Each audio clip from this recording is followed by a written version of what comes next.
Restaurant Week Columbus is in full swing, and we're at the Refectory, one of the participating restaurants, with their head chef. He's been helping me with his name, Richard Blondin. That's correct.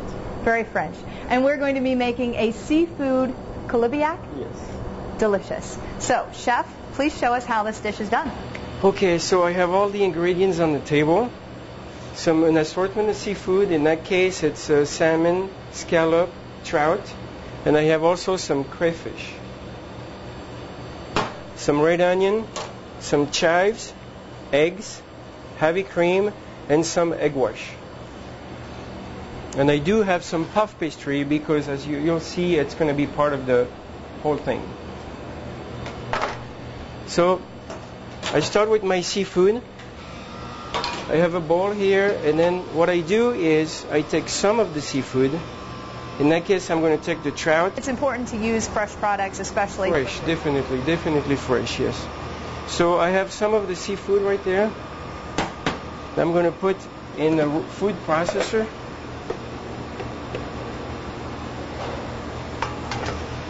Then I'm going to add some eggs, some cream. First, I'm going to shred this a little bit.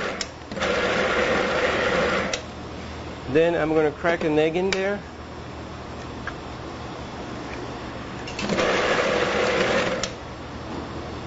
Another egg.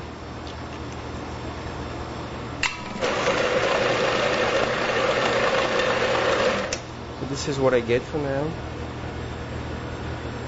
So you're making it into like a paste, basically? Yes, we call it a mousse.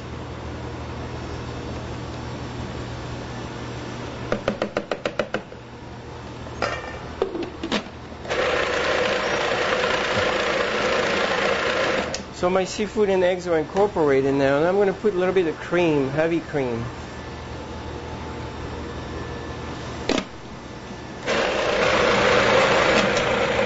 Again, I need to scrape the side of the bowl.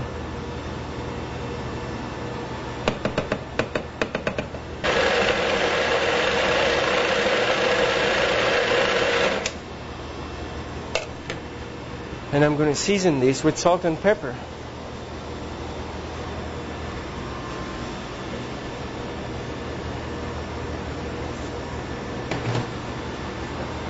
Fresh pepper.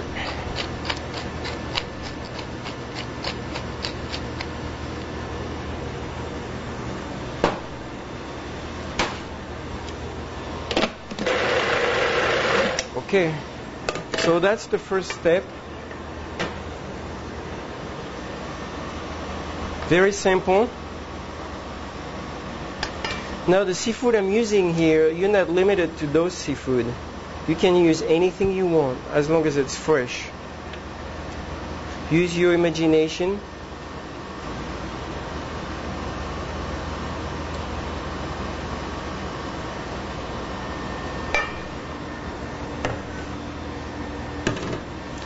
Then the step number 2. So this mousse basically is there to combine all the other ingredients. The other ingredients are more seafood that I make sure it stays in big chunks like this.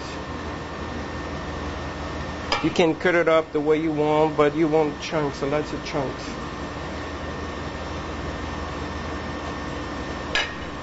I didn't even touch the scallops, just whole scallops. Then I'm going to add the crayfish. You could do shrimp, lobster.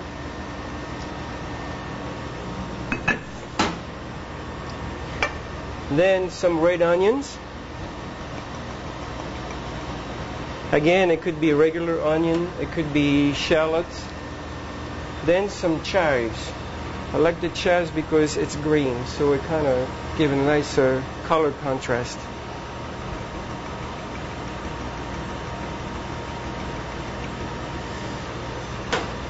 You can do parsley, you can do dill, any kind of herbs, tarragon.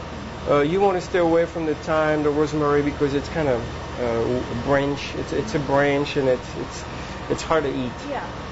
So really, you can do any combination that kind of fits your palate. Yes. And this is what we get here. Just doesn't look like much yet. I seasoned the mousse, but I did not season the seafood, so I'm going to season again.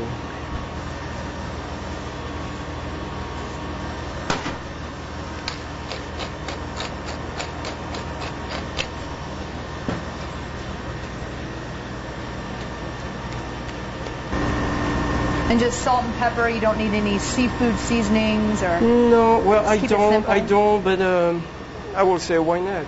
If you like coriander, if you like any kind of spice that you like to add, different kinds of peppers, why not?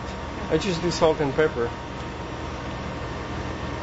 You can also, what I like about this thing, you can also you go inside your refrigerator and then pull out whatever, like a carrot that's left over, or a handful of green bean, or even some rice or some couscous that you can actually put in there. The seafood mousse is there to hold everything together. The more you add, the nicer it's going to be.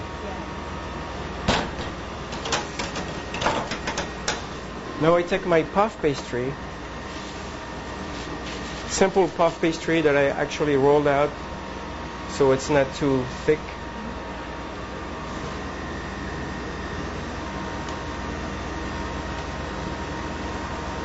I have a piece of parchment paper and I'm going to slide.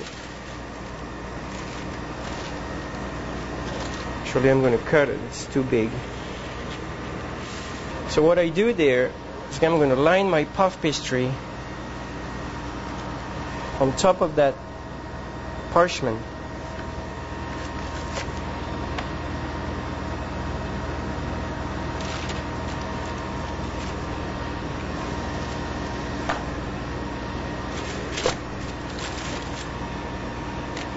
Just like that.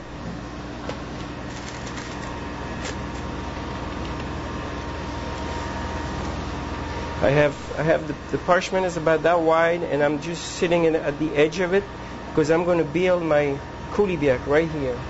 So what I do now is I just take some of that and I put it right there. I'm going to leave a little edge right here, free of anything.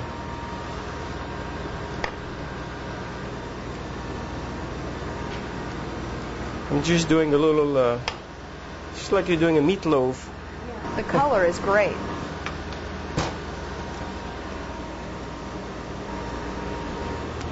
Okay, now that's why I have gloves, because I'm going to shape it. Kind of like a little cylindrical shape. It's important you make sure there's nothing on that edge. You can make this the size you want. This one is small, so it could be used for an appetizer. You can make it bigger, wider, and it can be used for a main course.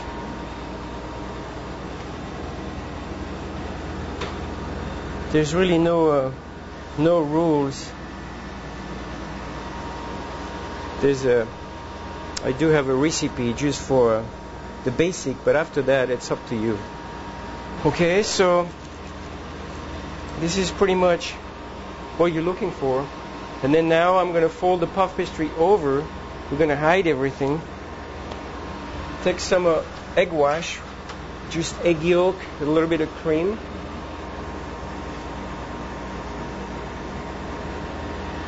And I'm going to brush this side. Now, why do you do this? I am doing this because I'm going to fold the pastry over, and I kind of use the egg wash as a glue. It's going to seal the pastry. You can use water, that will work too. Just simple cold water. Then I fold this over,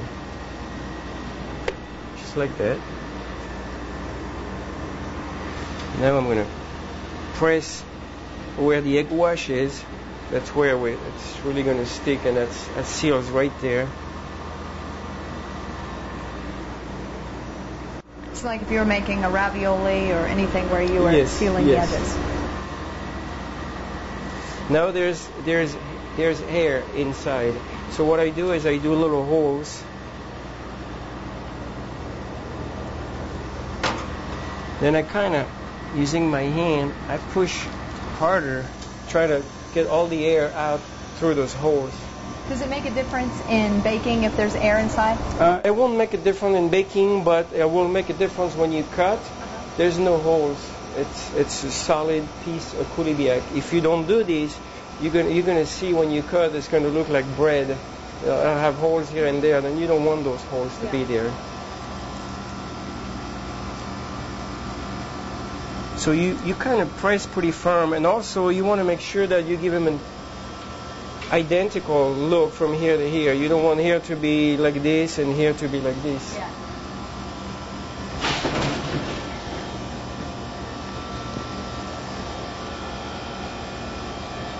Now, obviously I have way too much puff pastry, so I'm going to trim it like this, leaving it still a little edge. I can reuse that puff pastry for the same purpose. Just roll it back out? Yes. Then I'm going to do a little twist there to kind of finish it, and I have a nice look. You just grab it, pull, and push.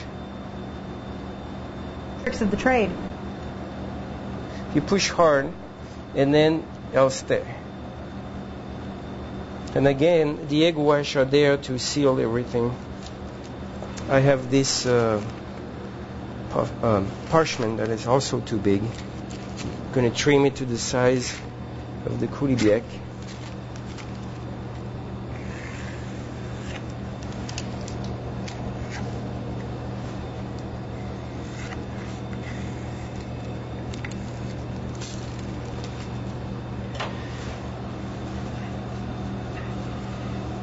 Just finish it like that. So that's your Coulibiac. Then it goes on a cookie sheet. If you're at home, here we call this a sheet pan. Just simply go in there. And will you bake it on the parchment paper? Yes, okay. Yes. And then, if you bake this like this, it's going to come out of the oven and it looks kind of pale. Mm-hmm. So egg wash, definitely. Brush, just like you're doing some painting.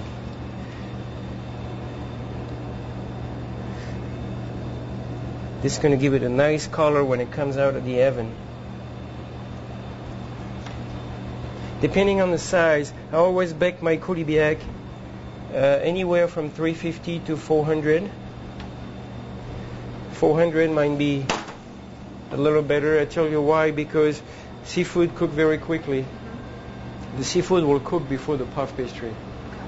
So if you go in a lower temperature, then your seafood is cooked, but you don't really know that. Yeah. You're looking at your Coulibiac and you see it's kind of pale. It's not cooked. Right. Well, yes, the seafood is cooked. So if you want to cook the puff pastry, then you're going to end up overcooking the seafood. It's going to be dry. It won't have.